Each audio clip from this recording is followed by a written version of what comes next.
Meu avô começou a agir de forma estranha. Na semana seguinte, ele pegou suas roupas, em segredo, e foi embora sem avisar ninguém. 2 anos depois, minha avó disse: "Eu sei por que ele foi embora." A xícara de café parou no meio do caminho até minha boca. Eu olhei para minha avó, Célia, sentada em sua poltrona favorita, tricotando um cachecol como se tivesse acabado de comentar sobre o tempo. Meu coração gelou. Fazia exatamente 2 anos. 2 anos que meu avô Jorge tinha desaparecido. Eu tinha 20 anos na época. Agora tenho 22. Lembro daquela semana como se fosse hoje. Vovô Jorge estava quieto, mais quieto que o normal. Ele, que sempre cantarolava cuidando do seu pequeno canteiro de rosas, estava mudo. Eu perguntei se ele estava bem. Ele apenas sorriu fraco e disse: "Coisas da idade, minha neta." Minha mãe, filha única dele, também notou. "Pai, o senhor quer ir ao médico? O senhor parece cansado." "Estou bem, minha filha. Só estou cansado," ele dizia. Minha avó Célia foi quem menos deu importância. "Deixem o homem em paz," ela dizia, servindo o jantar. "Ele só está querendo atenção." Na quinta-feira, acordei para ir para a faculdade. A casa estava silenciosa demais. Fui à cozinha e ele não estava lá tomando seu café preto. Achei que ele estivesse dormindo até mais tarde. Mas quando voltei à noite, o lugar dele na mesa de jantar estava vazio. Minha mãe entrou no quarto deles. A parte dele no armário estava limpa, só cabides velhos. Ele não levou as fotos de família, não levou os presentes que demos. Ele levou apenas suas roupas de uso diário, a escova de dentes e o pequeno rádio de pilhas que ele tanto amava. Ele tinha ido embora sem avisar ninguém. Para a família, foi um choque. Minha mãe adoeceu. "Como ele pôde, mãe?" Ela chorava no colo da minha avó. "Como ele pôde abandonar a senhora depois de 50 anos de casado?" E minha avó? "Ah, minha avó Célia. Para todos nós, netos e filhos, ela era a imagem da perfeição. A casa estava sempre impecável. O cheiro de bolo de fubá estava sempre no ar quando chegávamos da escola. Ela era a matriarca forte, a rocha que mantinha tudo e todos no lugar. Ela recebeu o apoio de todos. Os vizinhos traziam comida. Os parentes ligavam. 'Que homem ingrato,' dizia minha tia. 'Fazer isso com você, Célia. Uma mulher tão maravilhosa.' Minha avó chorava na hora certa. 'Eu não sei o que fiz de errado,' ela dizia, com uma lágrima delicada no canto do olho. Eu dediquei minha vida a ele. Mas nós, da família, sabíamos de uma coisa que os vizinhos não sabiam. Minha avó era ciumenta, e não era um ciúme comum de brincadeira. Era algo intenso, silencioso e sufocante. Meu avô Jorge não podia nem olhar para os lados. Lembro-me de um Natal. Eu devia ter uns 12 anos. Vovô estava na varanda conversando com uma prima nossa que tinha vindo de longe. Ele ria, contando uma história antiga de pescaria. Vovó Célia viu a cena da janela da cozinha. Ela não disse uma palavra. Mas o assado do Natal queimou. E ela não falou com o vovô pelos 3 dias seguintes. Se a vizinha dava bom dia no portão, ela fechava a janela com força. Se ele demorasse 5 minutos a mais na padaria, ela perguntava: "Estava de conversa com quem?" A gente achava estranho, mas ela era tão boa conosco, tão carinhosa. "Ingrid, minha neta querida, venha comer um pedaço de bolo." "Meu filho, você está trabalhando demais, precisa descansar." Ela era maravilhosa, mas apenas conosco. Com ele, o clima era outro. Lembro de outra vez, ainda mais clara. Vovô amava jardinagem. Era a paixão dele. Ele tinha um canteiro de rosas vermelhas que era o orgulho do bairro. Um dia, a vizinha nova, uma moça jovem, elogiou as flores do portão. "Que rosas lindas, seu Jorge. O senhor tem mãos mágicas." Ele sorriu, educado, claro. "Obrigado, minha filha. É só ter paciência." Naquela noite, fomos jantar lá. Quando cheguei, vi o canteiro. Estava destruído. As rosas tinham sido podadas até o talo, cortadas com raiva. "O que aconteceu com as rosas, pai?" Minha mãe perguntou chocada. "Deu uma praga," vovó Célia respondeu, servindo a sopa. "Uma praga terrível. Tive que cortar tudo antes que estragasse o resto do jardim." Vovô Jorge não levantou o olhar do prato. Ele comeu em silêncio. Ele nunca mais plantou rosas vermelhas. Era assim que ela agia. Ela não gritava. Ela não brigava na nossa frente. Ela tirava dele as coisas que ele gostava. Os amigos que ele tinha para jogar bocha pararam de vir. O cachorro vira-lata que ele adorava e que dormia aos pés da cama dele Fugiu, um dia e nunca mais apareceu. A cadeira de balanço favorita dele quebrou a perna e foi jogada fora antes que ele pudesse tentar consertar. Nós víamos o vovô ficando mais triste, mais encolhido, mas éramos jovens. Achávamos que era a idade. Ele está ficando velhinho. Minha mãe dizia. Ele não estava ficando velho. Ele estava sendo apagado. E agora, 2 anos depois dele sumir, ela me solta essa frase. Eu sei porque ele foi embora. Eu baixei a xícara. Minhas mãos tremiam. Como assim, vó? A senhora sempre disse que não sabia. O tricô parou. Ela me olhou. Foi um olhar frio, um olhar que eu nunca tinha visto. Não era o olhar da avó do bolo de fubá. Eu sabia. Eu sempre soube. E por quê? Por que a senhora não disse nada? Nós procuramos. Minha mãe ficou doente de preocupação. Nós pensamos que ele poderia estar em perigo. Ele não estava em perigo, ela disse, voltando ao tricô. Ele foi embora porque eu mandei. O quê? Não com essas palavras, ela disse, calma. Ele andava cheio de gracinhas de novo, olhando para onde não devia, sorrindo para quem não merecia. Ele estava me desrespeitando. Que gracinha, vó. O vovô mal saía de casa. Ele pensava, ela disse, e a voz dela ficou dura. Ele pensava em outras. Eu via nos olhos dele. Ele queria uma vida que não era a que eu dei para ele. E eu disse a ele. Eu disse, Jorge, se você não se contentar com o que tem, se você não me der o respeito que eu mereço, eu vou tornar seus dias tão difíceis que você vai preferir ir embora. Eu estava gelada. Eu dei a ele uma escolha. Ou ele era meu 100%, ou ele não era nada. E ele foi fraco. Ele escolheu ir. Eu mal conseguia respirar. Mas ele foi embora. Então ele não escolheu a senhora. Ela sorriu. Um sorriso fino que não chegou aos olhos. Ele foi embora porque não aguentou. Mas eu ganhei, Ingrid. Olhe ao redor. Eu estou na minha casa. Minha filha cuida de mim. Meus netos me amam. E ele? Ele está sozinho, em algum buraco. Ele não está com mais ninguém. Ele não teve coragem de me enfrentar. E não teve coragem de ficar. Por que me contar isso agora, vó? Porque eu cansei de ser a coitadinha, ela disse, cortando a lã com a tesoura. Eu não sou coitadinha. Eu sou a mulher que aguentou tudo e manteve a família unida. Ele foi o covarde. Naquele momento, eu percebi que os últimos 2 anos da minha vida, a tristeza da minha mãe, a preocupação da família, tudo tinha sido um teatro. Um teatro dirigido pela minha avó. Vovô Jorge não era o vilão que abandonou a família. Ele era um fugitivo. Minha mãe entrou na sala naquele momento trazendo um copo de água. Sobre o que as minhas 2 mulheres preferidas estão falando. Vovó Célia sorriu para ela, o rosto mudando instantaneamente. Nada, minha filha. Só dizendo para Ingrid como eu sinto falta do seu pai. Todos os dias. Eu fiquei quieta. Meu estômago estava revirado.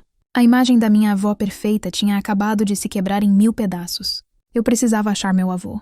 Eu precisava ouvir o lado dele. Minha avó Célia podia ser muitas coisas, mas ela não era boba. Ela tinha feito parecer que ele simplesmente tinha desaparecido. Mas eu sabia que meu avô Jorge não era um homem de grandes planos. Ele era simples. Ele gostava de sol, de terra e de silêncio. Comecei a procurar em lugares que ela jamais pensaria. Eu disse à minha mãe que estava fazendo um trabalho voluntário nos fins de semana. Em vez disso, eu pegava o ônibus e ia para as pequenas cidades do interior, a horas de distância da capital. Eu perguntava em centros comunitários para idosos. Estou procurando meu avô. O nome dele é Jorge. Ele gosta de jardinagem, de rádio de pilha. Finalmente, em uma cidadezinha chamada Monte Claro, a recepcionista de um pequeno asilo, um lugar simples, mas muito limpo e ensolarado, sorriu. Temos um Jorge aqui, ela disse. Ele não fala muito sobre a família, mas ele cuida do nosso jardim como ninguém. Meu coração disparou. Ele tem um rádio pequeno, prata? Não larga dele! Ela riu. Ela me levou até os fundos. Era um pátio grande, com grama bem aparada e... rosas. Rosas vermelhas. Muitas delas. E lá estava ele, de costas para mim, usando um chapéu de palha velho, podando um dos arbustos com um cuidado que eu lembrava da minha infância. O rádio estava em cima de um banco de pedra, tocando uma música sertaneja antiga. Ele parecia mais magro. E muito mais velho. Os ombros estavam caídos. Vovô? Ele congelou. O podão caiu da mão dele.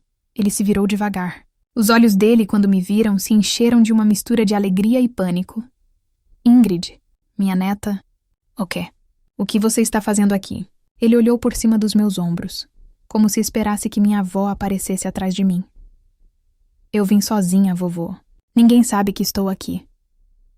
Ele relaxou um pouco, mas não muito. Ele veio até mim, as mãos sujas de terra, e me abraçou. Foi um abraço fraco, mas cheio de saudade. Você está tão grande, minha filha. Tão bonita. Vovô, por quê? A pergunta saiu antes que eu pudesse evitar. Por que o senhor foi embora? A mamãe ficou tão doente. Nós sentimos tanto a sua falta. Ele suspirou. Um suspiro que parecia vir do fundo da alma. Ele pegou o podão do chão e me guiou até o banco de pedra. Sente-se, Ingrid. Nós sentamos lado a lado, olhando para as rosas. Eu não podia mais, minha neta. Ele disse baixinho, quase um sussurro. Mas, a vovó disse... Eu parei. Eu não queria acusá-la.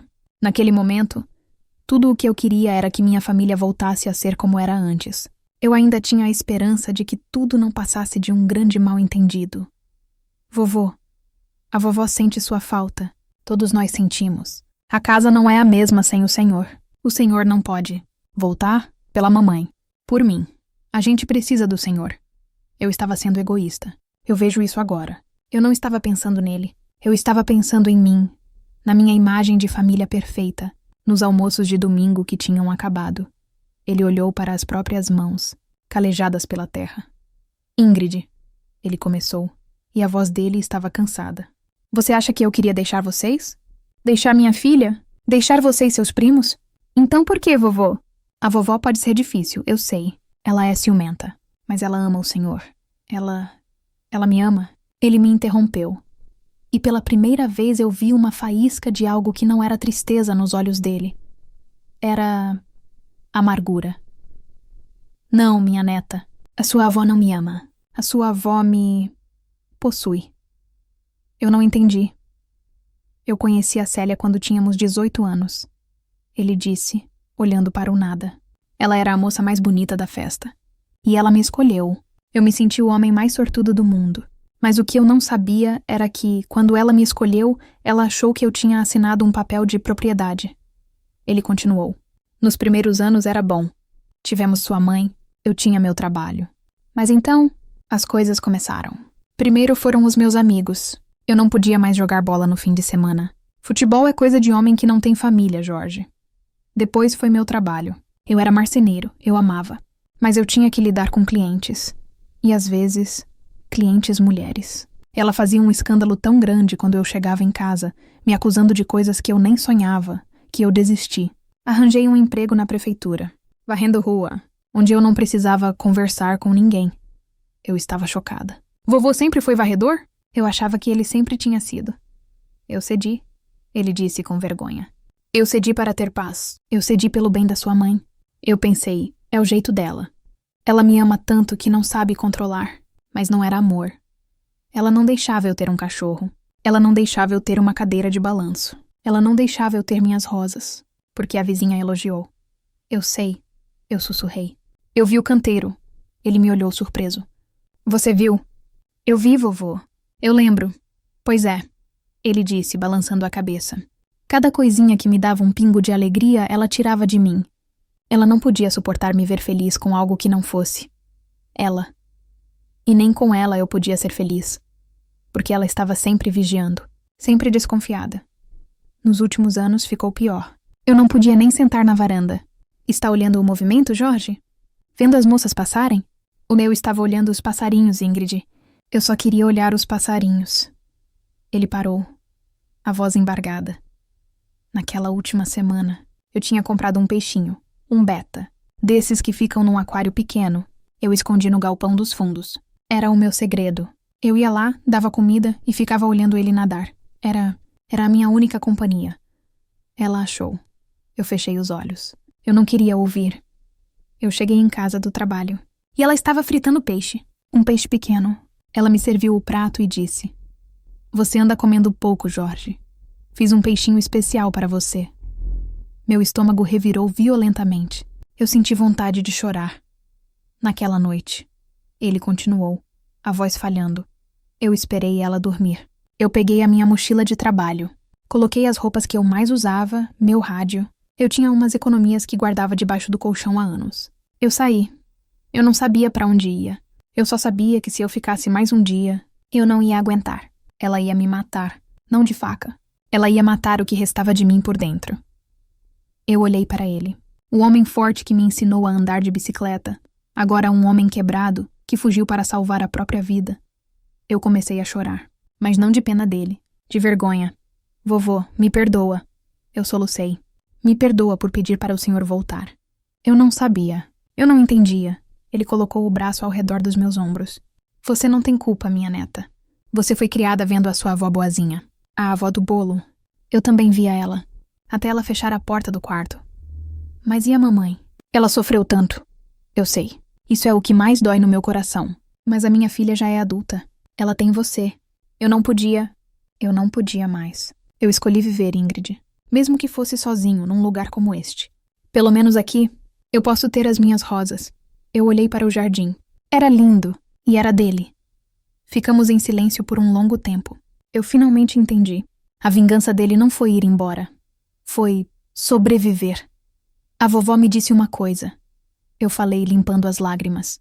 Ela disse que sabia que o senhor ia embora. Ela disse que tornou os seus dias tão difíceis que o senhor ia preferir ir. Ele fechou os olhos. Então ela admite. Ela sabe o que fez. Ela disse que ganhou, vovô. Ela disse que o senhor está sozinho num buraco. E ela está com a família. Ele abriu os olhos. E pela primeira vez naquele dia ele sorriu. Não um sorriso triste. Um sorriso de verdade. Ela acha que eu estou num buraco? Ele riu baixinho. Minha neta, eu acordo a hora que eu quero. Eu como o que eu quero. Eu ouço minha música. Eu cuido do meu jardim. As enfermeiras aqui me tratam com respeito. Eu converso com meus amigos do dominó. Ele apontou para o sol. Eu posso sentar no sol, Ingrid. Eu posso sentir o sol no meu rosto sem ninguém perguntar o que eu estou olhando. Eu não estou num buraco. Eu estou livre. Aquele egoísmo que eu senti de querer minha família unida desapareceu. Foi substituído por uma raiva fria. Uma raiva da minha avó. Eu preciso ir, vovô. Mas eu volto. Eu prometo que volto. Não, minha filha. Não volte. O quê? Vovô, eu quero ver o senhor. É perigoso, ele disse sério. Se ela desconfiar, se ela souber que você me achou, ela vai dar um jeito de estragar isso aqui. Ela é capaz de ligar pra cá, de me acusar de coisas. Eu não sei do que ela é capaz. Pelo amor de Deus, Ingrid, não conte a ninguém, nem para sua mãe. Mas, prometa, Ingrid. Prometa que você vai guardar o meu segredo. Deixe ela pensar que eu estou num buraco. É melhor assim. É o único jeito de eu ter paz. Eu olhei nos olhos dele. Ele estava implorando. Eu prometo, vovô. Eu o abracei forte. Eu te amo, vovô. Eu também te amo, minha flor. Agora vá e viva sua vida. Não deixe ninguém apagar você. Eu saí do asilo com o coração partido, mas com os olhos abertos. Minha avó não tinha ganhado. Ela tinha perdido a única pessoa que talvez um dia a tivesse amado de verdade. E ela nem sabia disso. Viver com aquele segredo foi a coisa mais difícil que já fiz. Eu voltei para casa depois de encontrar meu avô, e o mundo parecia ter mudado de cor. Quando eu olhava para a minha avó, Célia, eu não via mais a velhinha doce que fazia bolo de fubá. Eu via uma pessoa calculista, sentada na sua poltrona de tricô, que tinha destruído um homem bom e quebrou a própria filha no processo. Eu sentia uma raiva que me sufocava. Está quieta hoje, Ingrid, ela disse, uns dias depois. Algum problema na faculdade? Não, vó. Só estou cansada, eu respondia. Como eu podia sentar à mesa com ela? Como eu podia aceitar um pedaço de bolo das mãos que cortaram as rosas do meu avô? Das mãos que fritaram o peixinho dele? Minha mãe, por outro lado, continuava no mundo dela de tristeza. Ela idolatrava a vovó Célia. Mãe, o que seria de mim sem a senhora? Ela dizia deitada no sofá, coberta por uma manta. A senhora é minha única força. Vovó Célia afagava os cabelos dela. Eu sempre estarei aqui, minha filha. Nós mulheres temos que ser fortes. Não somos como os homens, que fogem na primeira dificuldade. Eu tive que sair da sala. Fui para o meu quarto e soquei o travesseiro. Ela estava mentindo. Ela estava se alimentando da dor da minha mãe. Tentei dar pistas. Mãe, será que o vovô não tinha um motivo? Será que ele não estava infeliz? Minha mãe balançava a cabeça. Infeliz, Ingrid? Ele tinha tudo. Uma casa, comida, uma esposa dedicada. Sua avó lavava as meias dele. Isso é ingratidão. Eu percebi que minha mãe estava cega. Ela foi criada por 30 anos vendo apenas o lado bom da vovó. Ela não conseguia ver a manipulação. 6 meses se passaram. Eu guardei o segredo. Não liguei para o asilo. Não mandei cartas. Eu prometi ao vovô que o deixaria em paz. Mas então minha mãe piorou. Ela parou de comer direito. A tristeza dela se tornou algo mais profundo, mais escuro. Ela emagreceu tanto que seus olhos pareciam grandes demais para o rosto. Ela foi diagnosticada com uma depressão severa. Eu só queria saber se ele está vivo. Ela chorava para mim à noite. Eu só queria saber se meu pai está bem. Eu não conseguiria suportar se ele tivesse morrido na rua, sozinho. Meu coração se quebrava em 2. Eu sabia que ele estava bem. Eu sabia que ele estava feliz, cuidando das rosas dele. Mas eu não podia contar. A situação chegou a um ponto crítico. Minha mãe teve uma crise e precisou ser internada. Ela estava fraca, desidratada. Eu fiquei no hospital com ela, enquanto minha avó Célia, sempre no controle, falava com os médicos. O médico me chamou de lado. Ingrid, sua mãe não está reagindo aos remédios. Ela está desistindo. O corpo dela está bem, mas a mente dela não quer lutar. Ela fica chamando por uma pessoa. Jorge. É o meu avô. Eu disse com a garganta seca. Ele foi embora. Nós precisamos de um estímulo forte, o médico disse. Algo que a faça querer viver. Sinto muito, mas a situação dela é muito delicada. Naquela noite eu sentei ao lado da cama do hospital. Minha mãe estava pálida, dormindo um sono agitado. Minha avó Célia estava sentada na poltrona ao lado. Ela não estava tricotando. Estava apenas olhando para a filha. Ela amava demais o pai dela, vovó disse em voz baixa. Um amor desperdiçado, ele nunca mereceu. E ali, olhando para minha mãe, tão frágil, e para minha avó, tão dura, eu entendi. Minha avó não ia fazer nada. Ela preferia ver a filha sofrer a admitir que ela estava errada. Ela preferia ser a mártir que cuidava da filha doente, abandonada pelo marido. Minha mãe ia morrer, e a culpa seria minha, porque eu sabia onde o vovô estava. Eu tomei uma decisão que mudaria tudo. Eu quebrei minha promessa. No dia seguinte, peguei o primeiro ônibus para Monte Claro. Eu nem avisei minha avó para onde ia. Cheguei ao asilo no meio da tarde. Fui direto para o jardim. Ele estava lá. O sol estava se pondo. Ele estava regando as rosas vermelhas. O rádio dele tocava uma música calma. Ele parecia em paz. Ele parecia mais saudável do que eu o via em anos. Quando ele me viu, abriu um sorriso enorme. Ingrid, minha neta! Que surpresa boa! Mas o sorriso dele morreu quando viu meu rosto. Vovô, eu disse, e minha voz quebrou. Vovô é a mamãe. Eu contei tudo. O emagrecimento, a depressão, o hospital.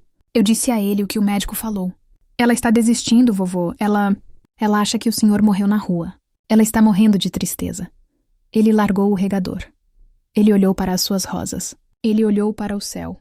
Eu vi o homem livre que eu encontrei meses atrás desaparecer. Eu vi os ombros dele caírem, voltando a ser o homem encolhido que vivia na minha casa. Ele sabia o que eu estava pedindo sem que eu precisasse dizer as palavras.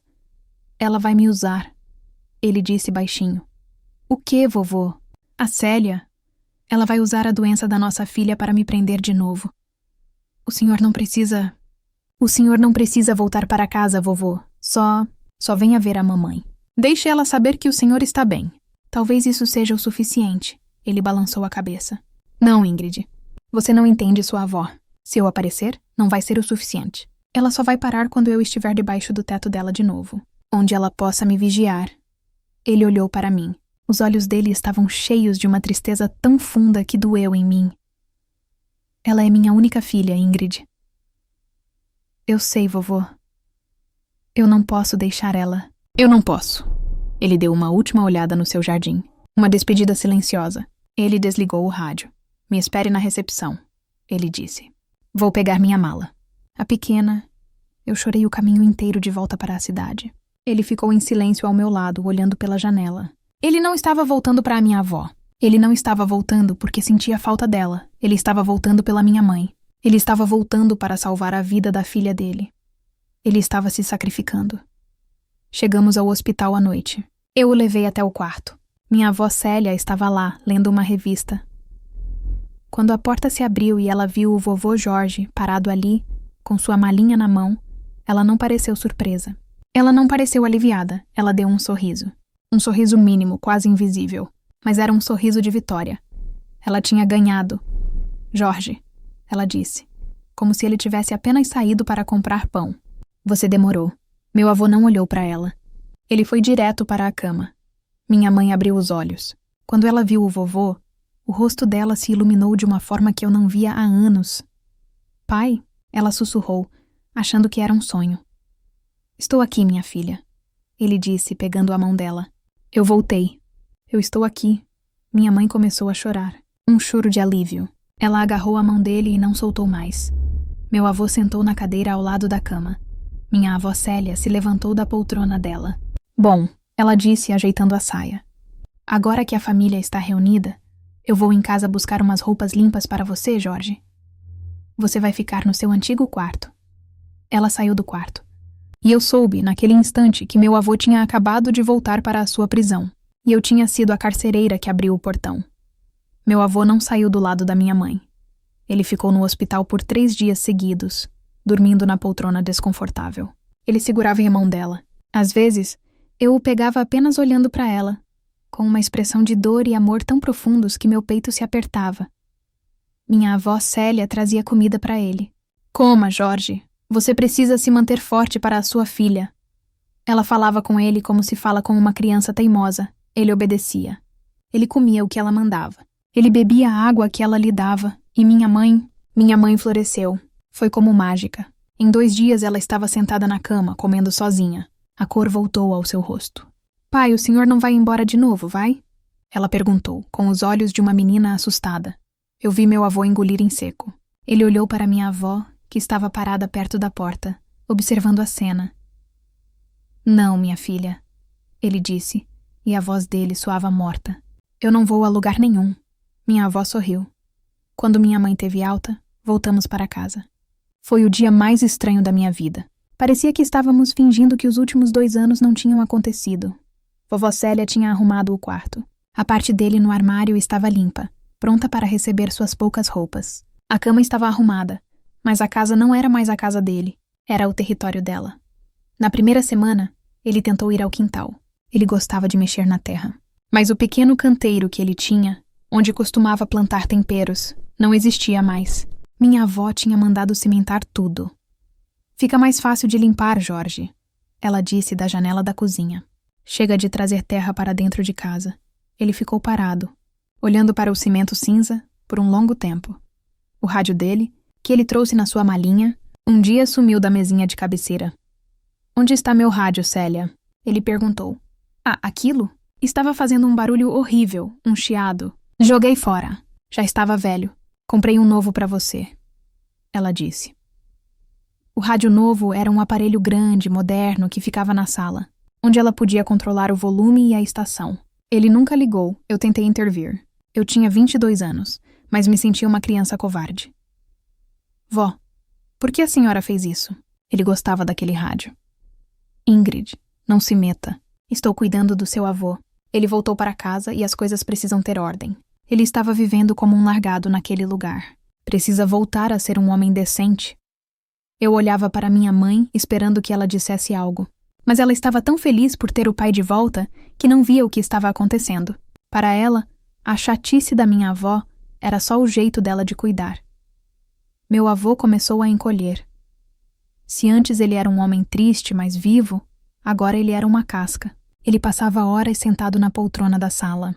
Não a poltrona confortável da minha avó, mas uma cadeira de madeira dura, no canto. Ele não cantarolava mais. Ele não contava histórias. Ele mal falava. Ele apenas olhava para a parede. Eu tentei conversar com ele quando estávamos sozinhos. Vovô, me perdoa, foi minha culpa. Eu não devia ter ido buscar o senhor. Ele demorava a responder, como se minha voz viesse de muito longe. Ele colocava a mão dele sobre a minha. A pele estava seca, fria. Não, minha neta. Você salvou sua mãe. Um pai faz o que precisa ser feito. Mas o senhor não está vivendo. Ele deu um sorriso fraco. Eu vivi, Ingrid. Por 2 anos. Eu tive minhas rosas. Eu tive meu sol. Está tudo bem. Mas não estava tudo bem. Minha avó Célia tinha conseguido sua vingança. Não era uma vingança de gritos ou pratos quebrados. Era uma vingança emocional, silenciosa e completa. Ela não o prendeu em casa. Ela o fez escolher voltar para a jaula. E uma vez lá dentro, ela lentamente tirou tudo o que o lembrava da liberdade. Ele não estava mais sozinho num buraco. Ele estava na casa dela, cercado pela família que o amava, e ainda assim, estava mais sozinho do que nunca. Ela provou o ponto dela. Ela venceu. O fim dele foi rápido, mas não foi inesperado. Cerca de 1 ano depois que ele voltou, o inverno chegou. Ele pegou um resfriado.